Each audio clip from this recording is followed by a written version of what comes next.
Well, welcome back to Portal Palooza. We're still waiting on Serah Williams. We got some interesting news about her, some good, some indifferent. We're going to talk about Geno's coaching tree, what that looks like, who may be replacing him, and a lot of UConn what ifs. You're on the Hoop Scout.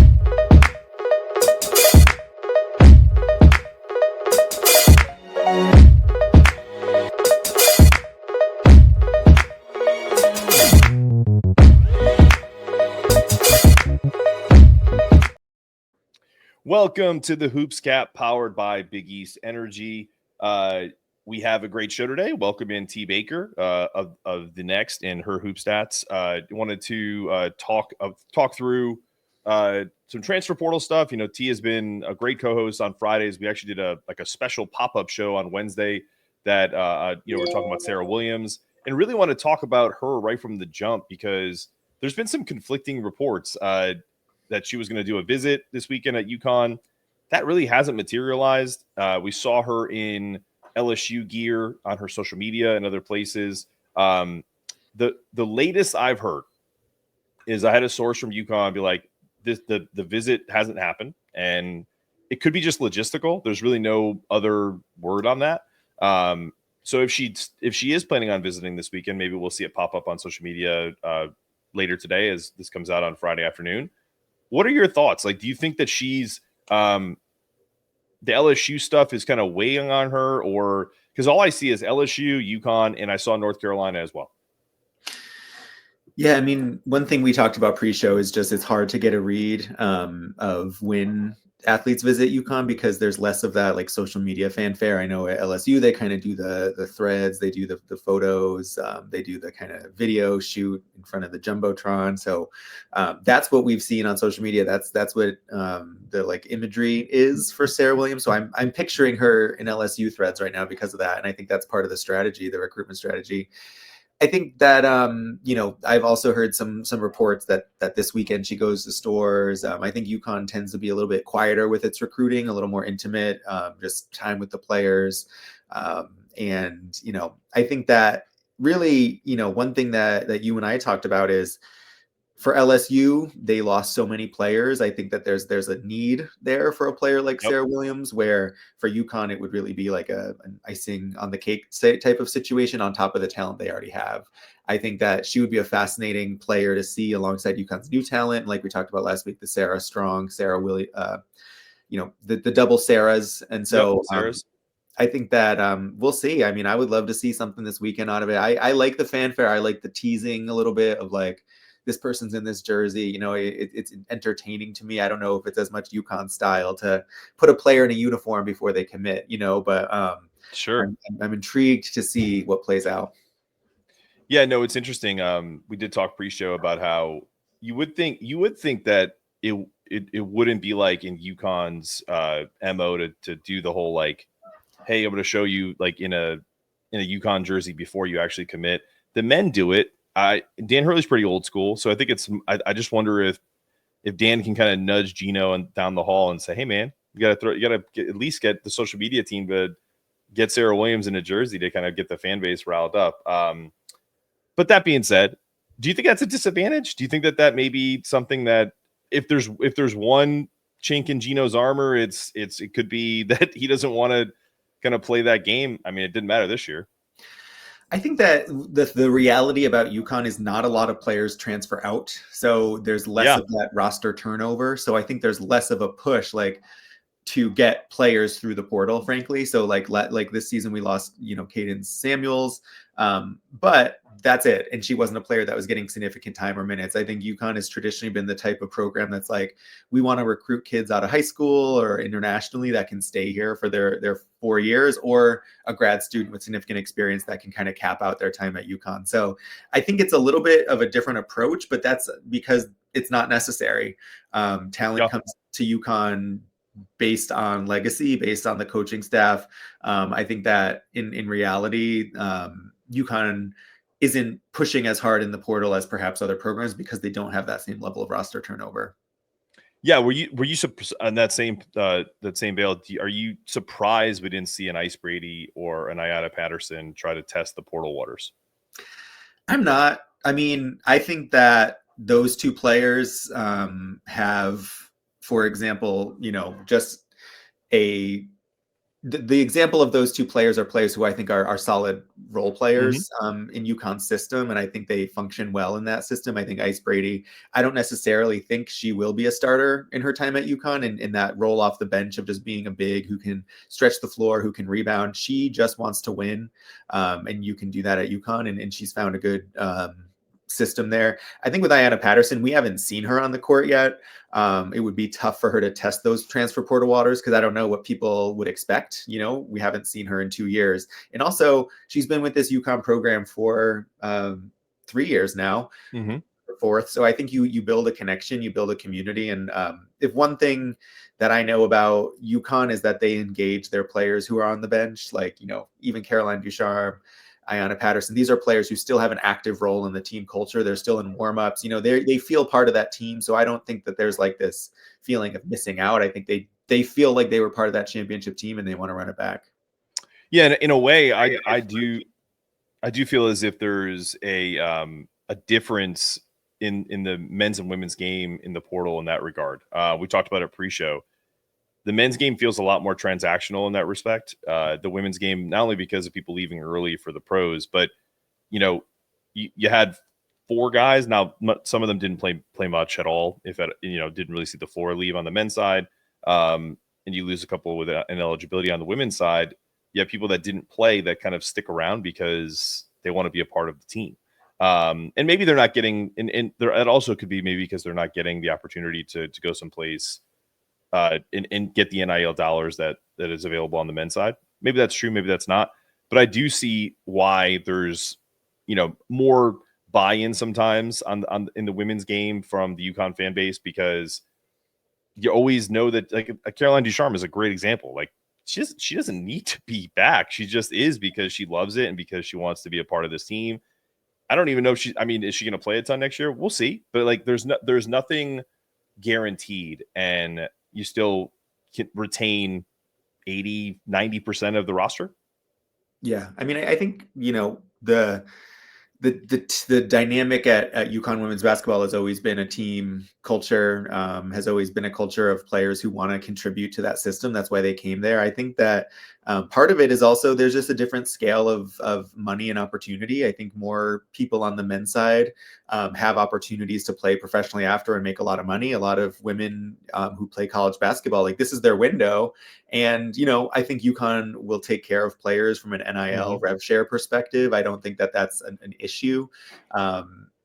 Who knows how it compares to other schools? We don't have those numbers, those figures yet. We're beginning to see schools release their rev share plans, and I'm intrigued to see where UConn lands. I would love to see the men's and women's teams get level funded, same funding. I think that would send a really important message about pay equity and about valuing the product that has won you 12 national championships, and that really has put UConn basketball in a different stratosphere in terms of college hoops. So I'm curious to see where those things land. But I still think there's a part of college basketball that's still about being on a team and developing and being a young person learning. I'm not giving up on that. You're not giving up on that yet? I think that, like, the money is there, and especially on the women's side, I'm not giving up on it because most of these women will not play professional basketball. On the men's side, most won't either, but a larger percentage of them will. And a larger percentage of them have significant earning potential by doing so. Yeah, and also, like, even some of the guys who aren't going to play in the NBA go overseas and make a pretty decent living doing so. The women can do so as well, but that's typically more for the stars of the team if they wanted to go and play in a different country.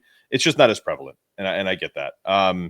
Okay, real quick, when we have little to talk about in terms of actual transfer portal activity from the UConn women, what do?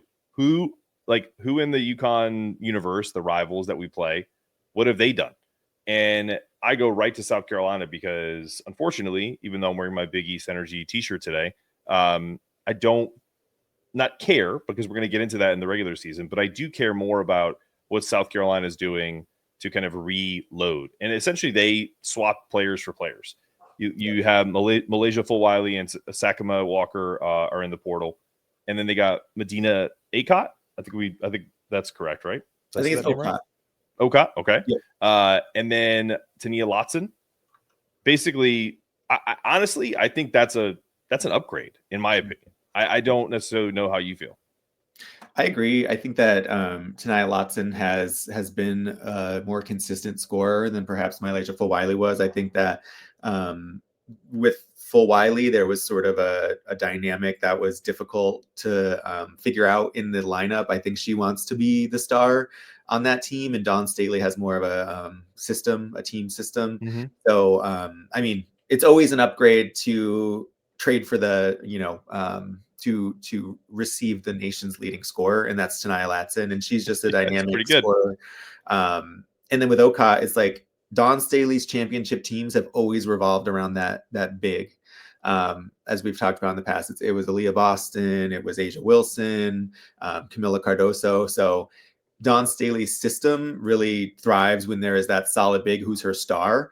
And I think that it's going to be kind of interesting to see. I mean, does the offense run through Latson, or does she have a different role than she had at Florida State? Is she able to adjust to that role? I think that the sad part about Fulwiley leaving is that she's a Columbia kid. She's from there, She's a player that's been recruited by Dawn Staley since she was, in middle school going to her camp. So I think there's an element there that adds some extra like sentimental disappointment, I think, for fans, and so that's one element that is a little bit of a change. Like Dawn Staley's always been really good at recruiting and retaining local talent, and to see perhaps the most talented player who's coming out of the Columbia area since Asia Wilson potentially leave sends an interesting message, and really has a bit of a coded message about the era of college basketball we're in, right? It's not going to be, you're going to get the local kids and they're going to stay. You got to work every off season, like free agency. Oh, yeah. So, I think it's going to be interesting. I mean, Dawn Staley's always going to have a talented team. She's a coach that a lot of people want to play for. I think she's the type of coach that can really help you develop, and has built an incredible brand in South Carolina. So, I mean, I'm interested to see how this new lineup looks. Knowing Dawn Staley, it's going to sort of be seamless, and she's going to have a great team again next year. Yeah, I'm curious to see what happens. I'm curious to see where Fulwiley goes.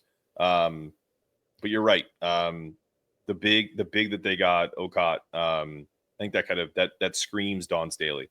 And so it'll be really interesting to see how that team adjusts to new faces. And I think they're going to be right back. We could be seeing a repeat of the finals this year. We'll see. Yeah, and I mean, it's worth thinking about LSU too. I mean, the rumors are that the front runners for both Mylasia Fulwiley and Serah Williams are LSU, who also have Flau'jae Johnson, also have Michaela Williams, also have several new recruits. So this has been Kim Mulkey's strategy. She's been sort of a master at the portal before the portal was what everyone did. Even if you look back at some of her older teams, her Baylor team, she got Dejanay Carrington out of Stanford to finish off her career. She has been someone who's looked to the transfer portal even before it was the rules change, right? She's always been good at kind of reloading in the offseason, and I think this is no exception. And that's why I think LSU invests in sort of that flashiness of like, let's do the photo shoot. Let's let you picture yourself in LSU uniform. That it worked on Anissa Morrow. She's another example. So I think that's really part of the strategy of recruitment in LSU. And it's a question of like, this is going to be how we're going to see coaches recruiting differently. What percentage of your roster do you want to fit with transfer portal? Are you as worried about retention, or is it about flipping your roster year to year? I think every program is going to have a different approach to that. And Kim Mulkey and her staff has really been embracing that and getting high level talent from the transfer portal. We'll see how that breaks down in a few years. I think we'll have enough of a use case of what these portal moves mean, if the teams that have higher retention win more championships, or if it's mostly just the teams that kind of flip their roster, like what's the percentage of minutes played and stuff like that. I think that'll be a really interesting topic to discuss as the years go on. So okay, we're going to take a quick break, and when we come back, we have a couple really cool segments specifically for the UConn fan base about Geno's coaching tree, and some UConn what ifs that I think you'll really enjoy. You're on the Hoops Cap. Big East Energy. Ryan Gresh here with the Feel Good Lab. And the same tools that we use to help elite athletes like Hassan Diarra, Nika Mule, and our very own Cam Spencer are the same things that we use to help people like you and I. People that want to optimize their overall health, feel a little bit younger, or are suffering from a chronic condition. And it's all about reducing inflammation, improving the nutrients in our body, and fixing our gut. And the way that we do that is not through a one-size-fits-all model. Everything is personalized. We offer products that are plant-based, natural, and help you identify the root cause. And oftentimes, we're looking at what's going into our body. So we have a food inflammation test, a gut microbiome test, so that we can treat you like an individual human that you are. And so the thing that we're the most excited about is actually connecting with you. Whether you're a UConn fan or not, please reach out, call us. We'd love to talk with you and see how we can help. Best in health.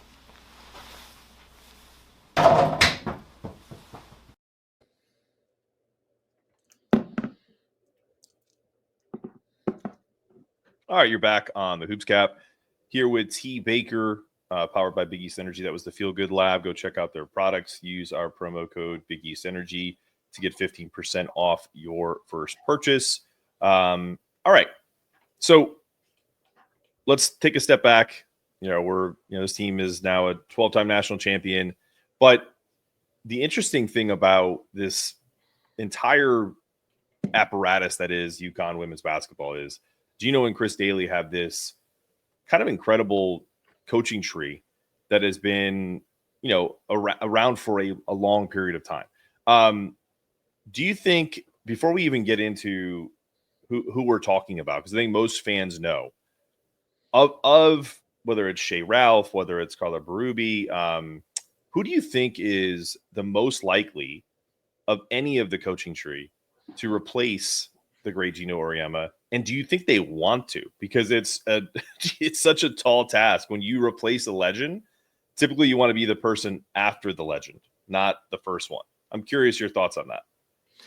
Yeah, well, first, part of what kind of prompted this discussion is that Kristen Caruso, known as Kristen Lamb in her time as UConn, is hired as CCSU's women's basketball coach since Connecticut State University.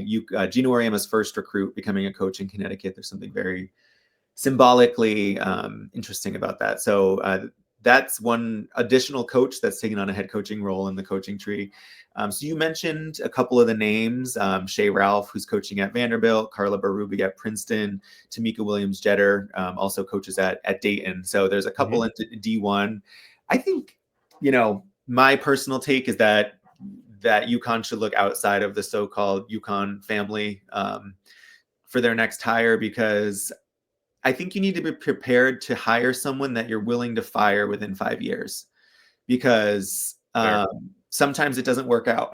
And when it doesn't work out and it's someone who has a lot of nostalgic connections to the university, it becomes difficult and kind of messy. And we saw that play out at Tennessee. Holly Warlick followed up, longtime assistant to Pat Summitt, became the assistant coach. And then Kelly Harper, formerly Kelly Jolly, another Tennessee alum. Both of them had, decent runs, but actually didn't meet the standard at Tennessee. And then they both got fired. I feel like when Kim Caldwell took over, sort of an outside of the Tennessee volunteer family, there was a bit of a fresh air and okay, we can move on. We can sort of let that era be what it was. And I think as long as you hire someone who's in the family, you're always going to be chasing that era of what Geno and CD created. And I think that's kind of an unfair situation. So if anyone's going to take it over, I think my guess would be Serah Ralph, mostly because Carla Berube, in my experience, isn't someone who really likes a lot of the media attention, doesn't really like to do all that outward facing stuff. So Serah Ralph has found a little bit more of a comfortable role doing that at a Power 4 school in Vanderbilt. Carla Berube doesn't have to do that as much at Princeton. I don't think she's interested in doing that. So my guess would be Serah Ralph if they're going to look. I think Serah Ralph, certainly, depending on where she's at when Geno finally steps away, interviews or gets a call. But sure. I don't know. What do you think? What's your take on hiring in the family? I don't love it, but I don't think they go outside of it. Really? Okay. Yeah, because and all of your points are well taken. On the men's side, you saw it. They hired Kevin Ollie after Calhoun, and they won a national championship, but it was a disaster on the way out, right? So then they go get someone like Hurley who has Duke ties and Seton Hall ties, and then you know what I mean. Like now you're where you're at, and he's a UConn guy through and through. Honestly, I think they may go a similar route, not to what you said, but more to kind of internal. Like it's not going to be Chris Daly. She's probably going to retire around the same time. Yeah. Although it would be kind of cool if it was even for a year. But then I honestly want that media attention though. Yeah, right. But here's the thing. With that media attention comes newfound opportunities and things that, Chris Daly has done everything. So she's not really the pick. To me, it's Jamel Elliott. Yeah. I think you go there because look, in this day and age, the type of person that I feel like you need to run a program doesn't have to be, as much as I love Geno, doesn't have to be his personality, right? Yeah. You don't need that anymore because a lot of the recruiting and a lot of the draw of this, he already created. So you don't. So what you need is essentially just someone to steer the ship and that knows how to coach basketball, that can relate to the players. And I love Jamel Elliott. I think she would be a great pick. I think it would speak volumes to kind of passing the torch to someone that he coached that's been on his staff for a while, that has a lot of inroads in different communities, and including, hell, she was the big reason why we have Sarah Strong, who's likely going to be the next flag holder for this team for years. So that would be my pick.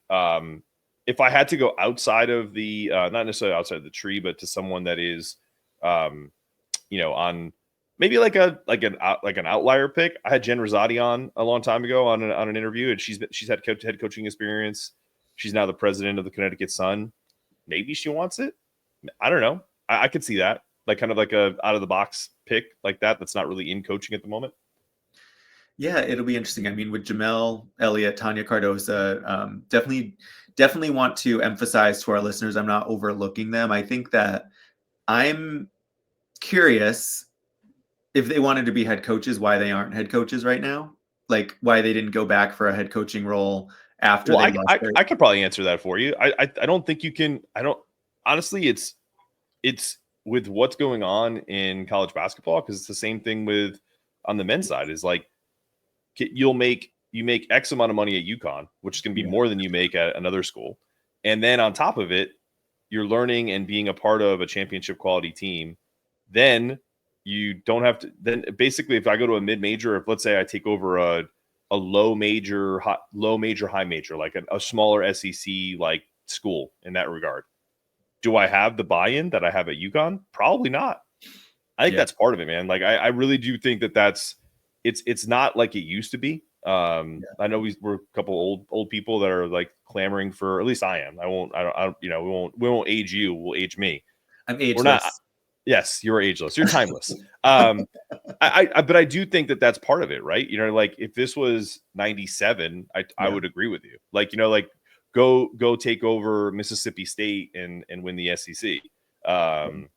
I just don't think that's part of it. I have like big assistant coach energy. I'm like the similar. Like, I don't want to be a head coach, so I love it. I can't put myself in the position of wanting to be a head coach. I'm like, why would Jamel Elliott want to do that? In my head, she's got this sweet gig, gets to the recruiting, true. Doesn't have to talk to like the media or and I have assistant coach energy, so I can't imagine. What about you? Do you feel like you have head coach energy? Yeah, I do. We're a good team then. Yes, we are. But it's mostly because, and I take it back to, I love team sports, but I'm literally quoted in a paper when people are like, well, you played professional tennis, why did you choose that over like team sports when you were younger? And I said, because if something goes wrong, I don't have anyone to blame but myself. So like as the head coach, like you just you internalize a lot. Yeah. And you have a staff, but it's still all on you. No one goes to Jamel Elliott after the game and goes, Jamel, why did you call that play? Did you think? Do you think Paige Becker should have done this? No, they talked to Geno. Like so, it's a gift and a curse, right? I mean, look at my hat. There is no tomorrow. Like, you kidding? Like, that's not big. That's not big. That's not big. Big assistant energy. That's head coach energy. I do think that they're going to keep it in house or in family. If you had to pick someone outside of the family, do you go and poach like a Courtney Banghart, or do you do? I'm just curious. Like, who would you go with? I like Courtney a lot. I think she's really cerebral. Like, she's a really smart coach. I don't know. That's the first thing that pops into my head. What about you? So my sort of dark horse pick is a different Ivy League coach. If they don't go with Carla, is Megan Griffith at Columbia. She is New York City based right now, so not too far of a move. Columbia Coach of the Year a few times over, led Columbia to the NCAA tournament this year, really brings in some great recruits, plays really fundamental basketball. I've seen her coach a few times here in Providence and at the Ivy League tournament. So give her a call too. I mean, I think that it's more for me. I'm someone who just like is always caught up in nostalgia, and I would be so sad to see it go poorly for someone in the family. Sure. So I agree. It's probably my own hang up. Like, let's not take that risk. No, I'm with you, but listen, you're also talking to a guy who, when you're like, have you heard that song? And I'm like, what? I don't even know what is on like radio right now. I haven't probably listened to the radio in 20 years. So if you come to my house, it might as well be 1986 or 93, depending on the mood I'm in. Right? We're either listening to the Dirty Dancing soundtrack or early 90s hip hop. So so I don't know why. So nostalgia is my thing as well. All right, we're gonna take a quick break, and talking about nostalgia, let's go back in time and talk about some UConn what ifs. There's some really good ones in there. We're gonna talk about that quickly after the break.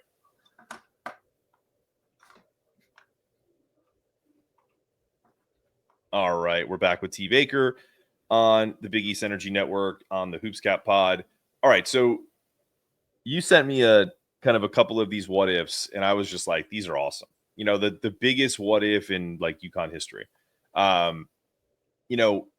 These dynasties, these runs were all created by players and obviously Geno and the coaching staff. What do you think is the biggest? I don't want to set it up. This was a segment that you wrote. So I want to ask you, if you had to pick like the one or two biggest what if scenarios, what are they? And then we can kind of talk about our thoughts on them.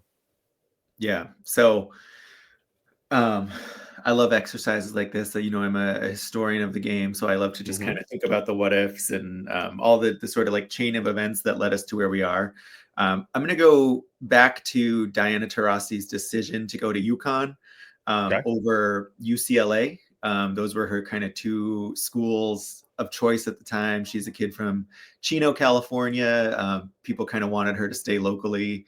And then this Italian man flew into her house and drank wine with her dad, and it was all over, and the rest is history. So I'm fascinated by what would have happened if UConn never got Diana Taurasi, because in my mind, they don't win that 2003, 2004 titles without her. I think that's actually in a lot of people's minds, because she carried a team that had not the same level of talent as it did when Sue Bird, Swin Cash were there. So she sort of like, in my mind, those three titles, 2002 to 2004, like cemented the UConn legacy and built that foundation that we've never veered away from since, right? And so if UConn hadn't gotten Diana, if they didn't win in 2003, 2004, if the power pendulum sort of swung back to West Coast basketball like UCLA, which is where it was in the 80s with Annie Myers Drysdale and sort of like those earlier UCLA teams. Like,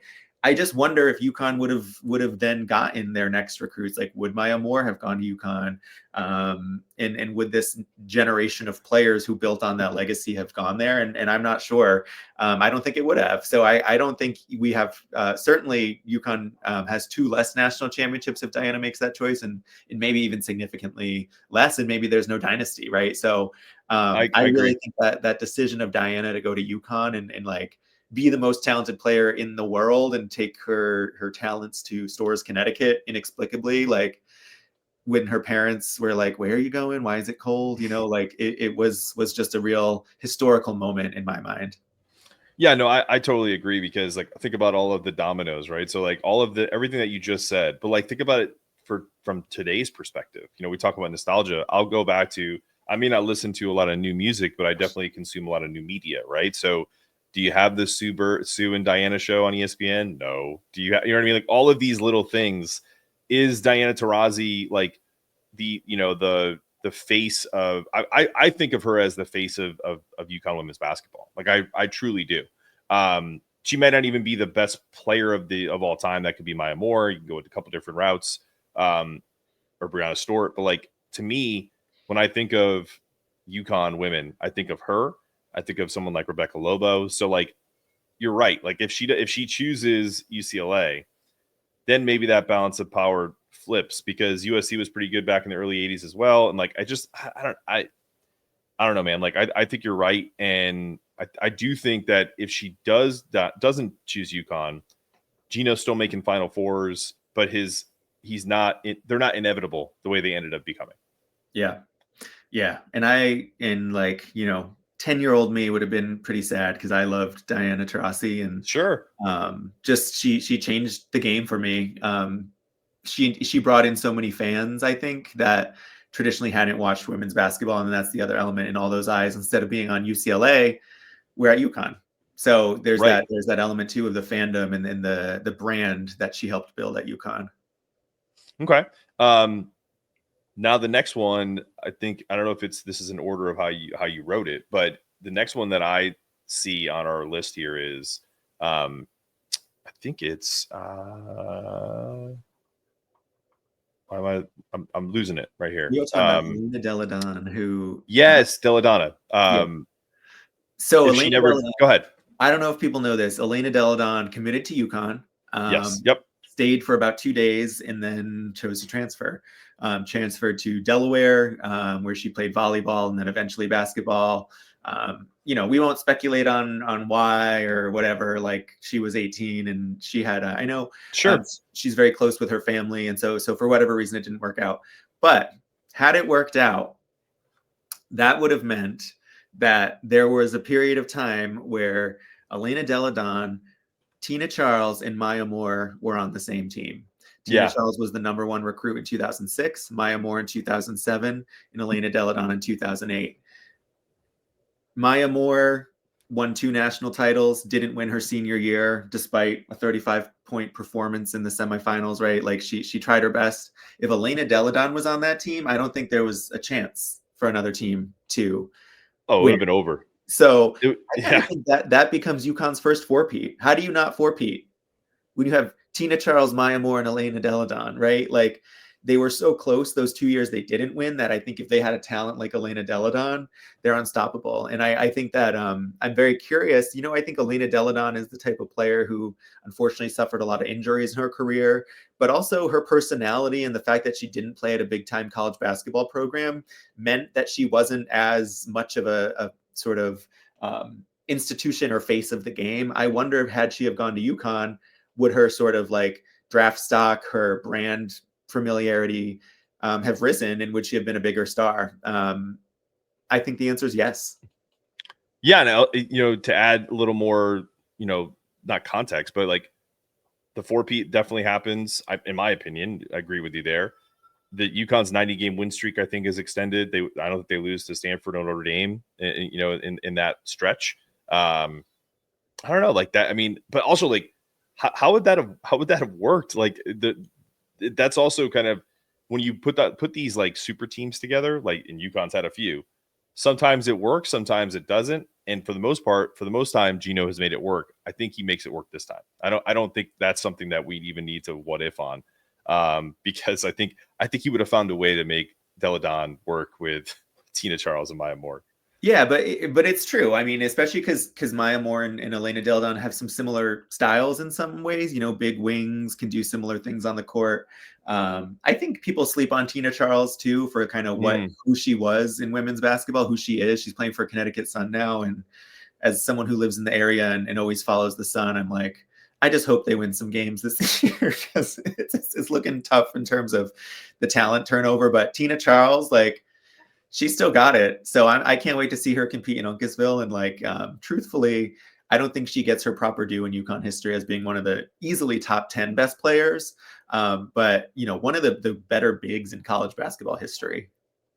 Why do you think that is? Do you think it's mostly because she's more understated? I'm just curious. Like, what are your thoughts on that?